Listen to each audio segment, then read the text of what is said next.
Yeah, all of us have heard some crazy or weird noise that we weren't sure what it was. Gavin and I were just listening to some really weird and crazy cat noises. And our Bible character from our Bible story today, I'm sure he heard some crazy cat noises as well from some very large and ferocious cats.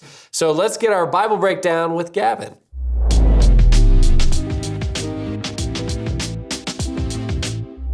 Our story begins with Daniel, a Jewish man devoted to the one true God, living in exile in the city of Babylon. He was far away from his actual home of Jerusalem, but he trusted that God was always with him no matter what.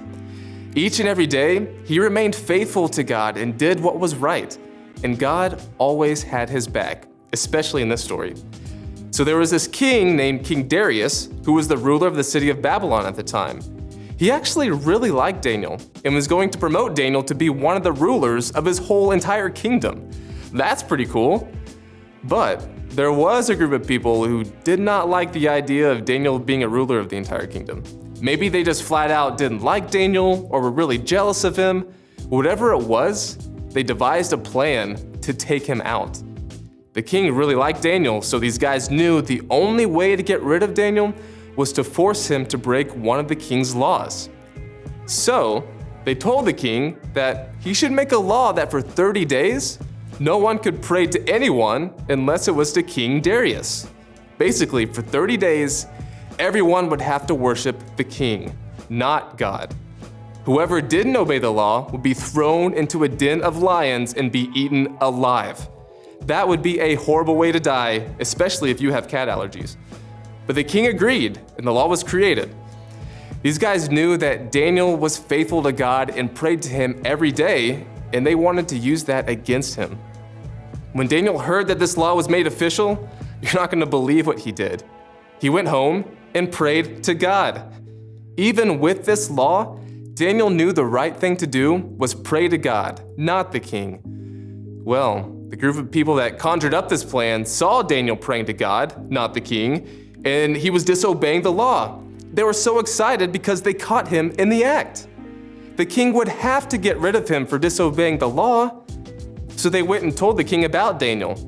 And the king was so upset because he really liked Daniel and he didn't want to throw him into the lion's den. But because it was the law, he had to do it. So they got Daniel and threw him into a den with a bunch of hungry lions, and they placed a huge rock in front of the entrance so that there was no chance for Daniel to survive. Well, the king went home and he couldn't sleep the whole night. He was anxious for Daniel and so worried. He didn't want him to die.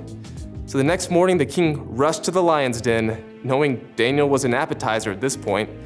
He knew Daniel couldn't survive a bunch of lions. So he went to the den and with a sad voice said, "Daniel, has your God, whom you serve continually, been able to rescue from the lions somehow?" Then Daniel responded, "My God sent his angel, and he shut the mouths of the lions. They have not hurt me, because I was found innocent in his sight, nor have I ever done any wrong before you, your majesty." The king couldn't believe it. Daniel was alive. The king brought Daniel out, and there were no wounds or scars or lion slobber anywhere. Daniel trusted God, and God had his back and protected him from the lions.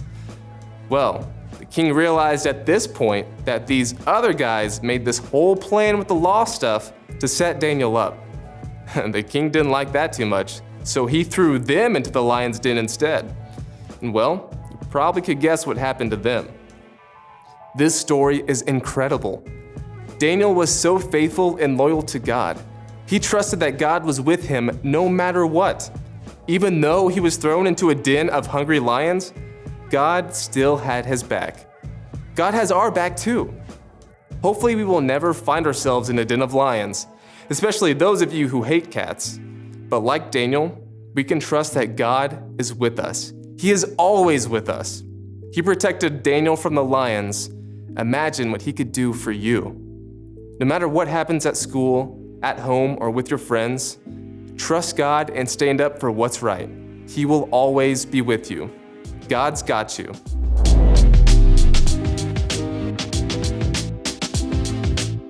Wow, Gavin, that was awesome. Man, I know if I was in the lion's den, it would have really freaked me out. No, you can't leave. You can't leave yet. You can't.